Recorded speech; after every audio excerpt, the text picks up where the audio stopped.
Director Brems, Director Fotheringham, Here. Director Gettle, Here. Director Jackson, Here. Director Keegley, Director McCalman, Director Perry, Here. Director Prokopis, Director Schaefer. Here. Okay, we have achieved a quorum, so we may proceed. Next item on today's agenda is public comment.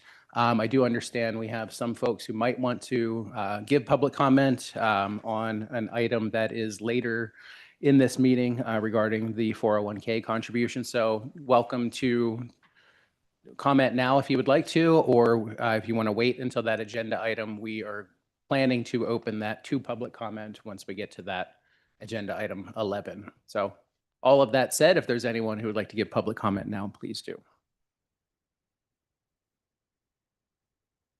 Is there anyone online wishing to give public comment? Seeing none, hearing none, let's move on to UPD update and Chief Mazarin. Chief, good morning. Good morning. Thank you, Mr. Chair.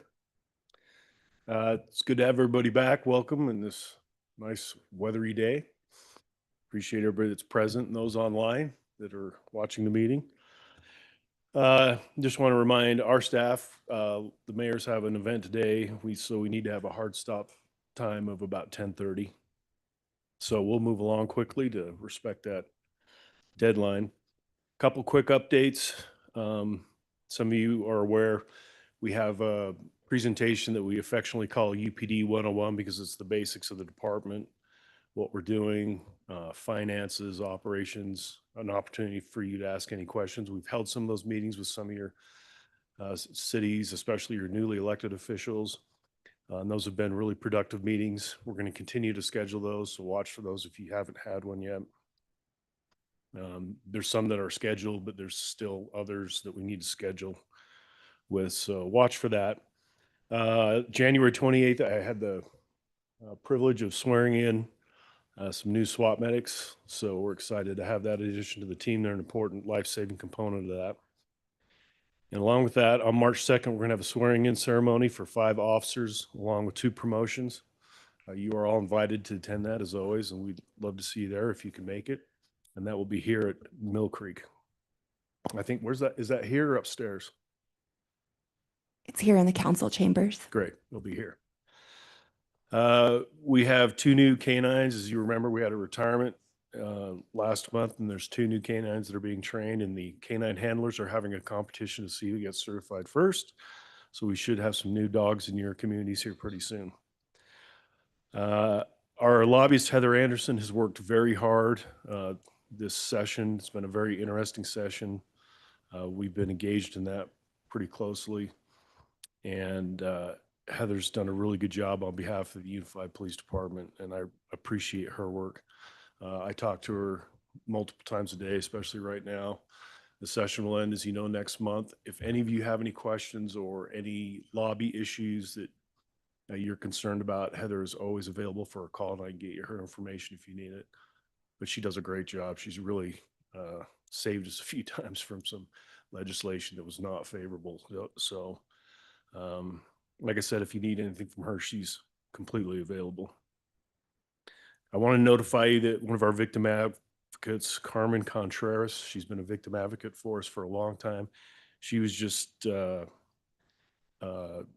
given notice that she'll be awarded the Melvin Wilson Lifetime Achievement Award for victim advocacy. She's probably one of the best victim advocates in the state.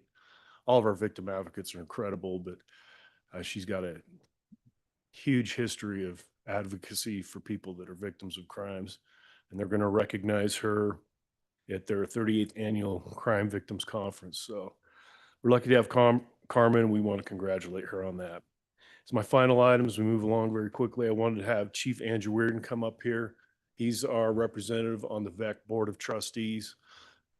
And I guess I'll just quickly say VEC is our communication center, Valley Emergency Communication Center. That's our dispatch. And it constitutes a fairly large cost for the department, but it's a critical service. And Dwayne does a great job representing us there. I wanted to have him talk to you really quickly about that budget process and how that works, and answer any questions you have. And then go ahead, Dwayne. Good morning. It's good to be with you. Dwayne Angewerden. I'm the chief over technical services. And like you said, I represent us in the VEC board for the trustees. And we just went through our preliminary budget process, very similar to how we do things in the Unified Police Department. They present a budget with packed full of everything, and then it goes to their finance committee. So the number that you saw in the finance committee, Mayor Fotheringham, was the all-inclusive, and we were looking at about a 12% increase. That included some additional employees to them, some additional programs, and some equipment updates. That whole budget went through their committees with other city managers from all the other cities and people that are on that board as well as part of that finance committee. And as they scaled it back, we're ultimately at about a 6% increase instead of a 12, which represents about $120,000 increase for us into that. When I went and reviewed the things that they are adding to that, I actually agree wholeheartedly with that 6% increase and the things that we're going to get for that. One of the main issues that we have or complaints that we hear is when people call the non-emergency number, they're put on hold or it takes a long time.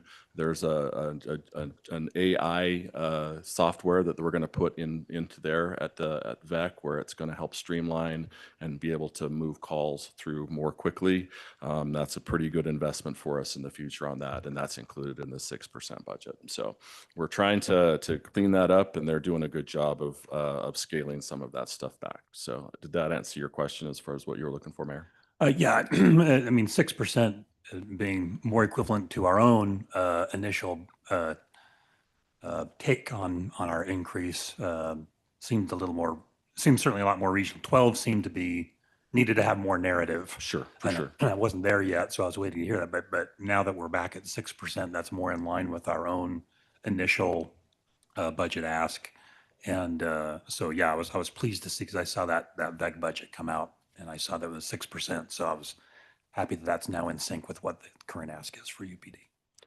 I will say that I appreciate being part of this board. VEC is a very professional organization, and they're working on behalf of all of us all of the time.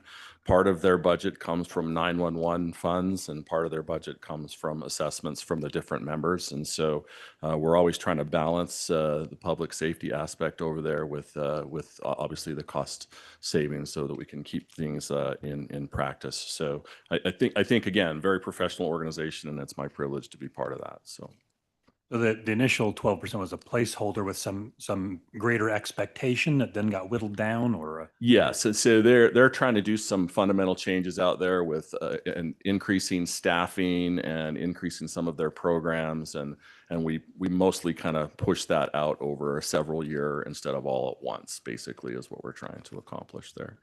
And so what the document that I have here that we went over yesterday in our stuff is their preliminary budget. It still has to go through the full process, but it's pretty confident that this is the one that'll pass through the total in the end. So. Thank you, Chief. Any questions from the board members for Chief Angewerden or Chief Mazarin? Okay, thank you. We'll move on then to our next agenda item. This is one that I think all of us up here are very excited about, and all of the folks back there are as well. Welcome Intermountain Health and LDS Hospital, Chief Mazarin and Chief Hoyle. Yes, thank you. As you're all aware, we've been working on this really important partnership with Intermountain Health.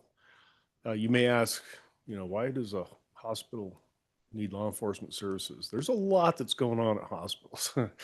Even the day we were there, they had a bomb threat the morning we came in, and there's a lot that happens at those environments. But what a great organization. Before I make an introduction here, a couple things. I want to thank Chief Hoyle and Lieutenant Ackerman for their work on this. This has been a good project, and it's going to be a great benefit to Intermountain Health, I think, and to the Unified Police Department. As you know, when we have partnerships and we all work together and come together with economies of scale And as this project evolves, it's going to be a very positive thing for all of us. We have finalized that agreement.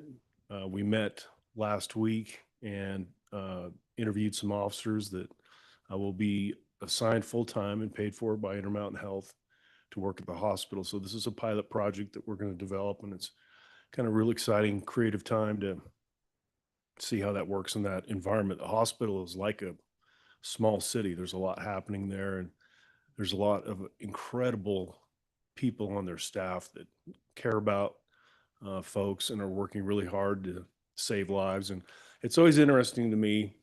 I have some sister-in-laws that are nurses, but it's always interesting to me to see the parallels between law enforcement officers and nurses and doctors. You know, they work shift work, they get in these high stress environments, and there's so many parallels. So it's really interesting to interface with people that are in that really critical profession and see how much things we have in common. So, but with that, I'm really excited to introduce Heather Wall. She's the president of LD Hospital, and we've been working with her throughout the duration of this project. And she's a phenomenal person, and really cares about the hospital and her people. But she's been great to work with, and I'm really excited for you all to get to know her and for her to collaborate with you, and vice versa. So please.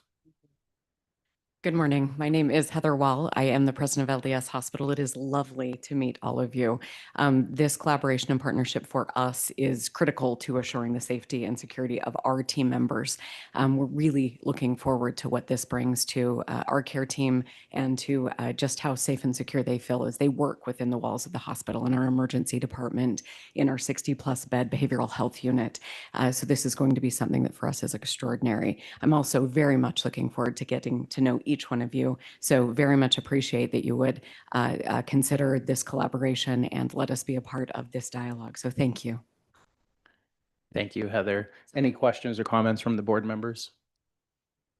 Welcome aboard. Yes, welcome. We're so excited for the opportunities. I was telling Chief Maz, when you travel down to St. George, you just see all of these communities have some sort of Intermountain Health clinic or, small medical facility. So looking forward to the day when we open a UPD precinct in St. George. Thank you, and welcome, Heather.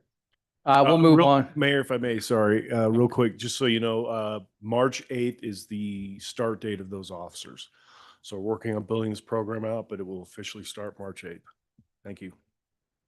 All right, let's move on to the next agenda item, unless you have anything else, Chief, on that. Good to go? Okay. Move on to the next agenda item, a Finance Committee update, and we have Mayor Paul Fotheringham, Committee Chair, to update us. Right. We had our first Finance Committee meeting last week, and it was a first look at the items in your packet today, the slide presentation.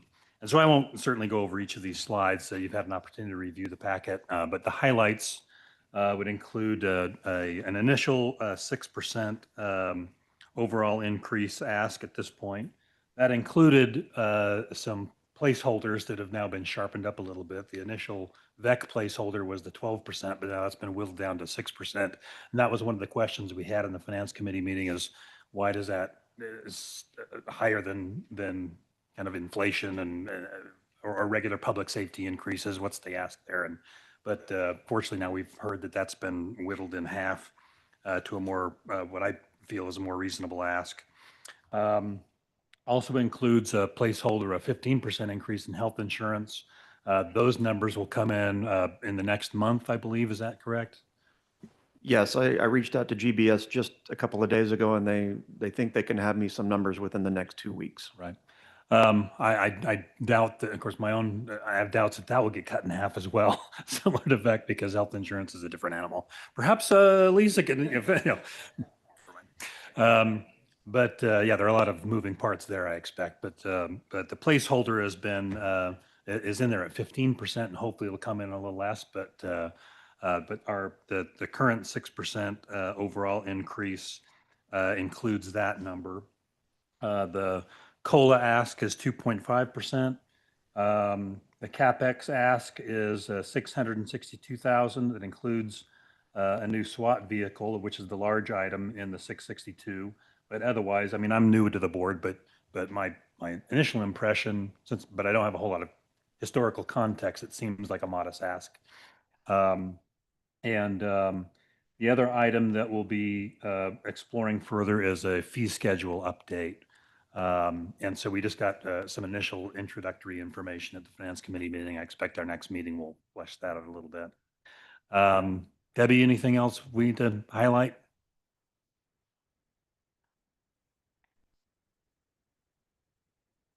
We were asked at the Finance Committee meeting, there was a request that we break out what items can be looked at for possible cutting and what items we can't cut. So if you go to the last 2 pages of the document, bring that up.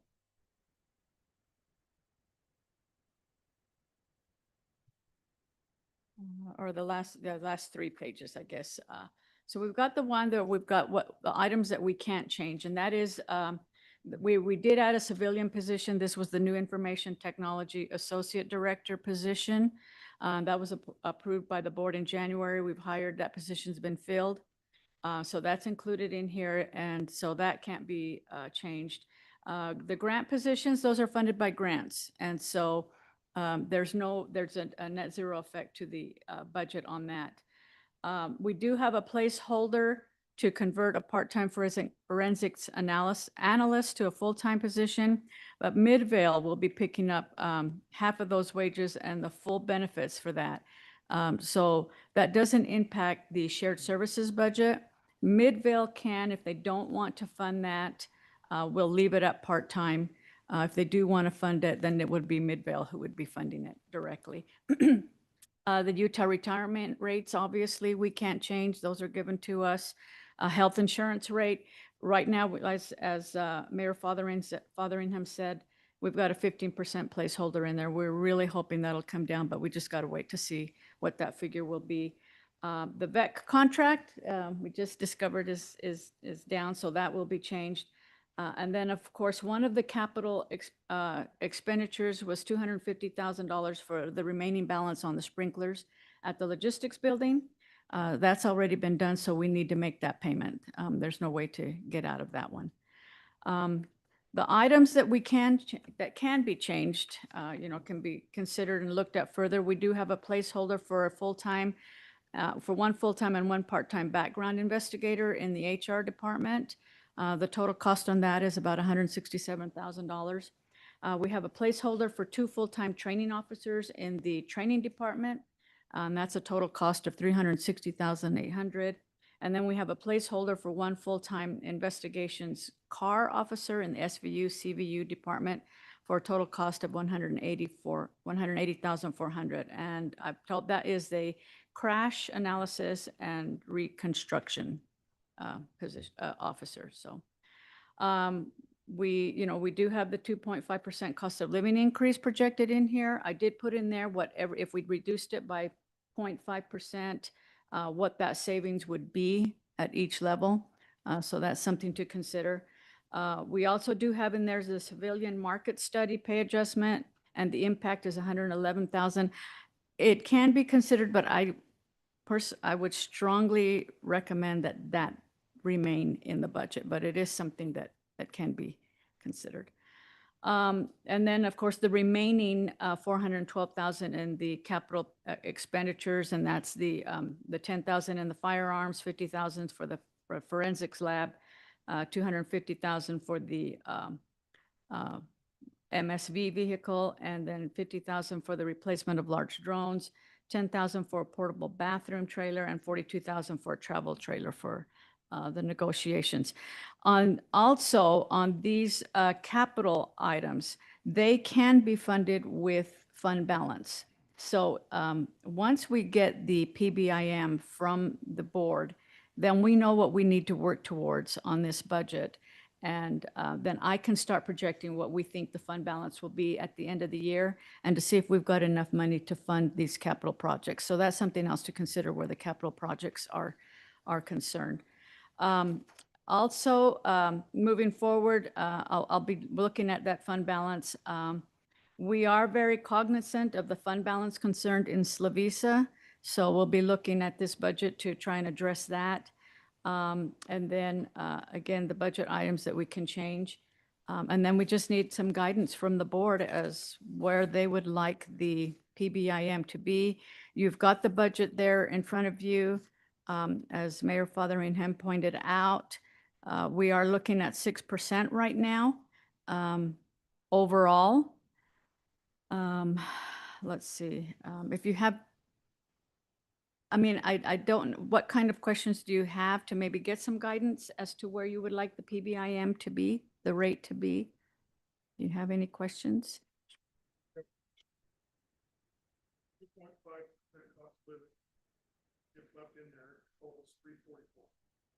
Yes. I think the big wild card obviously is getting the actual insurance number first, because that hopefully, as Mayor Fotheringham said, won't come in at 15%. Hopefully will come in Right. lower than that, and then we can have a better idea of the overall percentage increase. So right now, what was it, 5.9 is the projected? I'll say that, the 5.9, say that again? Is that what the, with that 15% health insurance and everything else considered, are we looking at about 5.9% increase, That's Oh, for right. Midvale, 6.09 overall. 6.1 overall? Yeah, Okay. overall is the 6, yeah. I mean, I Well, wouldn't, so yeah, there may be some confusion. I put in two schedules in there. The first one, the one that says the overview preliminary without Intermountain Health, I just wanted to point out what this budget would have looked like had we not had Intermountain Health join us. And I know you look at that total 5.75% figure. And then on Slavisa's, it would have been an overall of 4.98. But if you go to the next slides where it's got that one right there, go back one more, Marcy, that one right there. So right now we're looking at 6.09, and you're wondering, well, why did that go up if we've got Intermountain Health? And the reason is because Intermountain Health now has its own precinct, and so it did increase the budget by 513,000. But they are also contributing 290,000 to the shared services. And so it reduces each one of your contributions by spreading that cost out. So right now we are looking at overall 6.9% increase. That's what we would, I'm sorry, 09, you're right, 6.09% increase. And so that's where we would maybe like some guidance from the council as to where you would like that rate to sit, so we can move forward on making the changes we need to make. Mr. Chair, can I just make a quick comment? yeah, absolutely.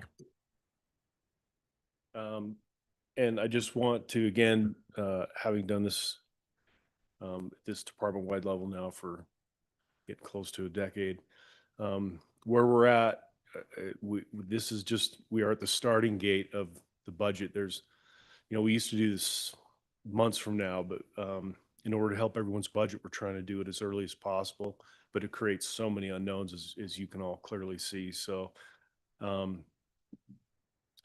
just understand that this is where we're starting. We still have a lot of work that we need to do and a lot of work that we can do depending on what your guidance is. And whatever you want is, our clients, we will make that happen. But I always want to emphasize that this is just very much a preliminary starting point. We are way far away from this budget being completed.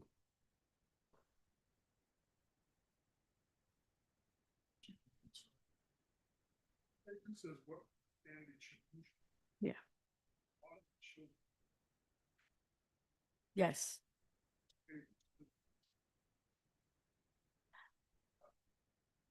There is. There's total, there's 662,000 in capital improvements, but 250,000 of that is for the sprinkling system at the logistics center. So that's one of the items that can't be changed.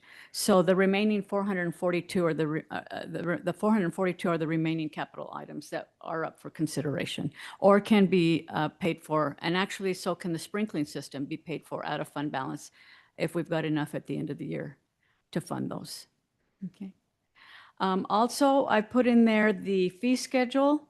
It has not been looked at since the fiscal year 23-24 budget. We have noticed that the surrounding municipalities and entities charge higher than we do, which is both a benefit and not a benefit. Because we do charge lower, we have a lot of traffic coming to our precinct, but it can get overwhelming. We want to try and find a balance between being competitive with the surrounding communities and being able to handle the traffic that comes through. This-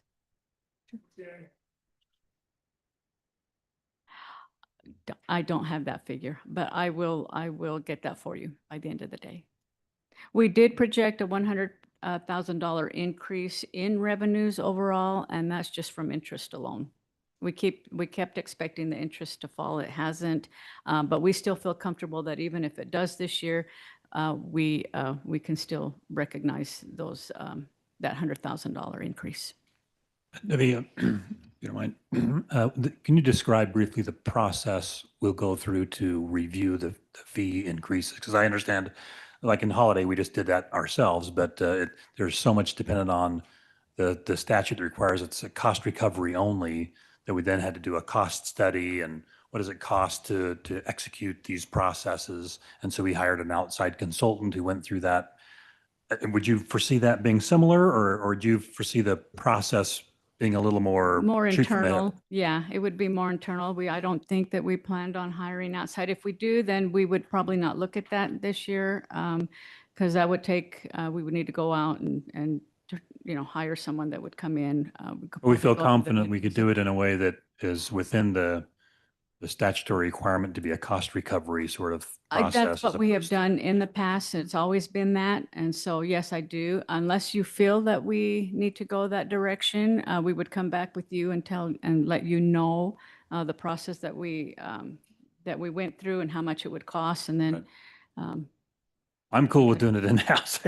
I'm a new kid on the block, so I just Yeah. wondered what the process was and Yeah. what Yeah. what the comfort level is with being able to do that in-house and still being within the requirements of the law. So, yeah, we did it in-house last time. I feel comfortable we can do it again this time. So. okay, great. I think we combined two agenda items here, 6 and 7, or 5 and 6. So Mayor Fotheringham, anything else from the Finance Committee? Oh, I think we're good. And Okay. Debbie, did you go into what you were going to discuss with the budget and fee discussion? Anything else? Much unless you have any questions.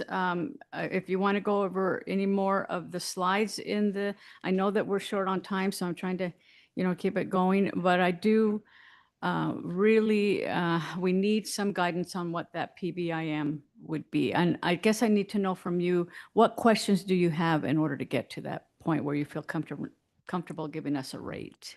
Mr. Chair, I just wanted to clarify for those members of the board who are newer, the preliminary budget number increase is something that's in the interlocal that has to be approved in March. We're not asking you to approve it today, but to give guidance. So when we come back before the board in March, we'll have a budget that's more in line with what your thinking is, even though you can change it in March. And then if subsequent events require a change from that going forward, I think it's a 3/4 vote of the board to change the PBIM after new information comes in if necessary. But the purpose of this is so that in March, going into your budget seasons, what the expectations are for the UPD budget. So just wanted that explanation on. I think the tricky part is I know what our Midvale City Council and myself are comfortable with. How that affects the overall PBIM is tricky. So Midvale precinct, I think 5% or less, between 4 and 5 is where we would like to be.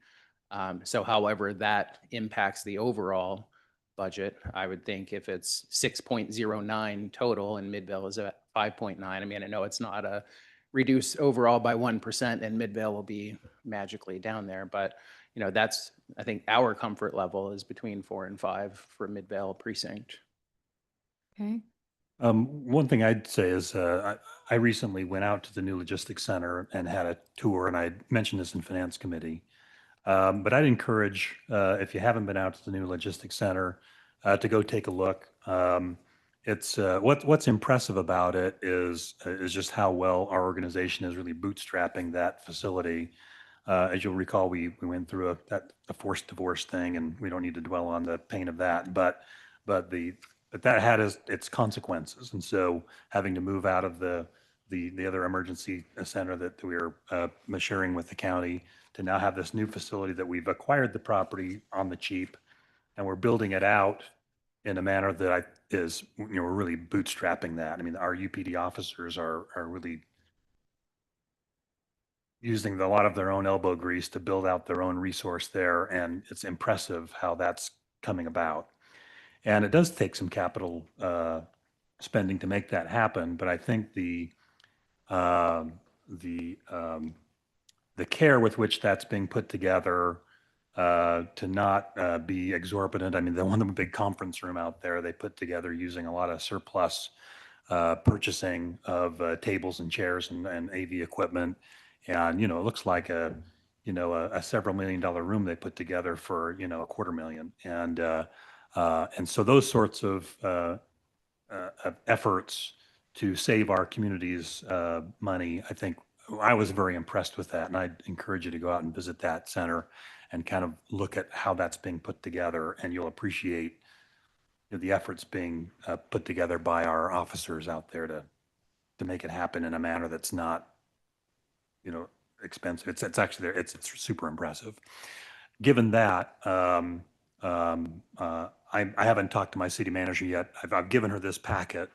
And also, I still need to talk to Chief Hoyle about our own, precinct changes. But also, I'm impressed with what I feel is a fairly modest ask on the CapEx side, particularly given what's going out at the logistics center. I also understand from Chief Andrew Reardon that the SWAT vehicle may be able to attract some grant money. So, is that SWAT vehicle, is that a net of potential grants, or is that a gross cost? That's a gross right now. That's gross. So that could push down our net spend there if we're able to get some grants. So anyway, I want to thank you, Debbie, and the organization for what I see as a pretty reasonable first cut at this next budget. And hopefully now with the VEC piece coming down a little bit, that pushes that 6.09 down a little bit. I think we're at a really good starting point. So. Okay, and I want to also point out that we did get the numbers for the shared service formula, so it has been calculated. It is in here. So I'll go really quickly over what your rates are, and that's based on the new shared service formula. So right now, our total budget is 70.46 million. The city's share is 40.964 million, which is 58.14%. Slavisa's share is 28.691 million, which is 40.72%. IH's share is 804,000 for a 1.14%. And then the overall increase is 4,000,042. Overall increase is 6.09%. Mill Creek's is 4.55%. Holidays is 5.23. Midvale is 5.9. Kearns is 1.96. Magna is 6.16. White City is 1.19. Copperton's went down 5.31. Immigration is up 5.15. Brighton went up 14.21, and that's because their cases were significant. And as you know, 70% of the shared service formula is off of cases. So theirs went up, and they had an impact on that. And then Slavisa overall is a 4.43% increase, and the amount is 1.218 million for Slavisa. So we are aware that we need to look at that.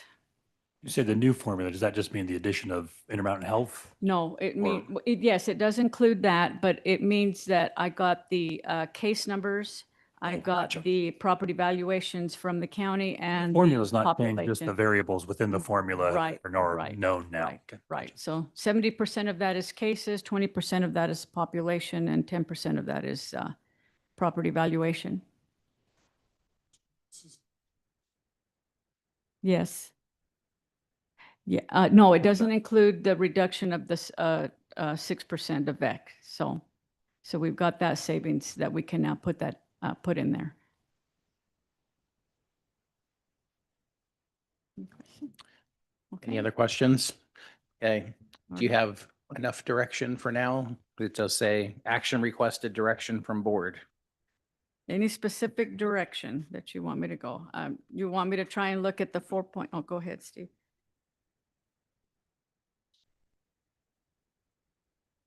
What? Okay. Right. Right. And that's what, I have to project what fund balance will be at 6:30 at the end of this year. And to know that, I need to know what our budget's going to be so I can project that fund balance. In order to come up with that budget, I need a PBIM. So, okay. Well, I mean, I had the same question, and I guess I'm wondering if we project that fund balance covers all these. Oh, okay. I mean, I don't, Let's see we what got to that give you does. some kind of, Got you. something to go with, right? Okay. Because then at least we have an idea what fund balance can tolerate Okay. if it covers all these. And if it doesn't, then maybe we pick and choose which items it can cover and where we need to increase the Okay. budget to make that work. And it would only be the capital items. We only want to use fund balance for one-time expenses, not for anything that is ongoing. What historically is the fund balance cushion we try to maintain? It's probably different than the municipalities. The board has asked, or the previous boards have asked that fund balance be at least 8.5% of the prior year revenues. The minimum is 5% required by the state. Right. The board would like 8.5%. Okay, any other questions from the board? Did you need direction on the fee schedule as well? or Yes, not? would you like, So would you I like? us guess to my move forward on- question is where are we, if people are using UPD because our fees are lower, where are those, where, in which categories and do we need to adjust so that we're at par with other? Yeah, it's mostly requests, fingerprints, records requests. Those items specifically are the ones where we're getting a lot of requests. So we'll probably look into those. I have met on the other fees, especially the secondary employment fees, which they feel comfortable with right now. But again, we'll address those as we get further into this. So you'll be providing that market comparables at the next finance committee meeting or? As soon as we can get the information, we will. Okay.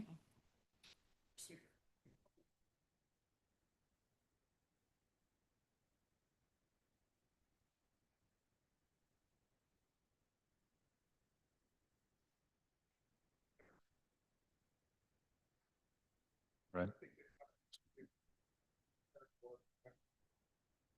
Well, the one starting point could also be the previous boards, I'm still comfortable with the 8.5 and trying to get the fund balance remaining at 8.5 so we still have a historic cushion we're comfortable with. And so if we can do that, look at these capital expenditures, because I'm comfortable with the ask on the CapEx. So those are a couple of variables we can start with and see, and also the VEC savings. Yeah, I'm new at this. I'm not sure how we just come to this number. And I think Director Prokopis, you meant the PBIM. Yes. Yeah. And Paul, you were talking about the fund balance percentage. Yeah, but I mean, those are But those those are would be what we pieces would that work help towards figure out. getting to Yeah, that so making sure you've got a yes. P by M that's got to Yeah. also result in a fund balance that's Of the 8.5%. 8.5, and we also have some CapEx spending. So, yeah, we were kind of going in a circle there about what will it take from a budget increase to cover these expenditures, use fund balance, but in a way that doesn't take us below or too far below the 8.5. Because there are some expenditures like the logistics building and things like that, that they're not going to be coming up again. I mean, so, Right. so I would like to stay close to 8.5, but if we have to dip slightly below that, I don't want to go below 8, I don't think, but I think, trying to keep it close to that, considering that these aren't things we're going to be seeing every year in different, different ways. Yeah, that'd be Those are different. That'd be big. different CapEx Right, requests. right. But I think a building is something that you don't really do more than hopefully every 20 years. Right. So, I think for the overall PBIM, I would like to see, numbers at 4% and numbers at 5%. Okay. All And right. hopefully when we get the insurance numbers, I mean, that's the That'd big help a lot, variable. yeah. So that could take things from 6.09 total down into the 5 range. So Okay. All right. Thank you. That does give me a lot to work with. Generally, I'd say the COLA numbers, it sounds reasonable. There's an opportunity to do some flexibility in there, but the number right now, the starting point, it seems like a reasonable COLA number. Okay. All Okay. right. Thank thank you, you. Debbie. All right, moving on to our next agenda item, we have acceptance of donations. Chief Mazarin. Thank you. We just have one donation in your packet from Jerry Garrett for $100. We always have people step up to support us in big and small ways, and so we appreciate Mr. Garrett's donation. I submit that to you. Okay, thanks, Chief. Is there a motion to accept the donation? So moved. second, Do we have a motion and a second? All those in favor say aye. hi. Aye. Any opposed? Okay, and I am a yes as well. We'll move on to the next item. Approval of January 16th, 2026 UPD Board Meeting Minutes. Is there a motion to approve? So So moved. I move we approve the January 16th, 2026 minutes. Second. Okay, motion and a second. All those in favor say aye. Aye. Aye. Any opposed? I'm also a yes. That passes unanimously. Moving right along to agenda item number 9, just a brief update on upcoming meetings. The Finance Committee will meet on Wednesday, March 11th at 9 a.m. at Mill Creek Precinct, also available online as well, correct? For those of us. And then our next UPD board meeting will be Thursday, March 19th, 9 a.m. right here, Mill Creek City Hall. Moving on, we do have a closed session. Harry, is there anything you want to say about that prior to voting to go into closed session? There's several reasons to close the meeting under 524205. We will be discussing the professional competence of an individual. We will also be discussing strategy session regarding pending or reasonably imminent litigation, and we will be discussing a security system as well. So those are the 3 reasons for the closed session. Okay, is there a motion from the board to close this meeting for the reasons Harry specified? So moved. Do I need to say it specifically or just can I say for the reasons Harry specified? I think that just for the reasons stated would be good Okay. enough. So I move we go into closed session for the reasons stated. Second. Okay, motion and multiple seconds. Will you call the yeas and nays for this one? Director Brems, Yes. Director Fotheringham, Yes. Director Gettle, Yes. Director Jackson, Yes. Director Keegley, Director McCalman, Director Perry, Yes. Director Prokopis, Yes. Director Schaefer. Yes. Okay, that passes unanimously. We will go ahead and close the meeting now. So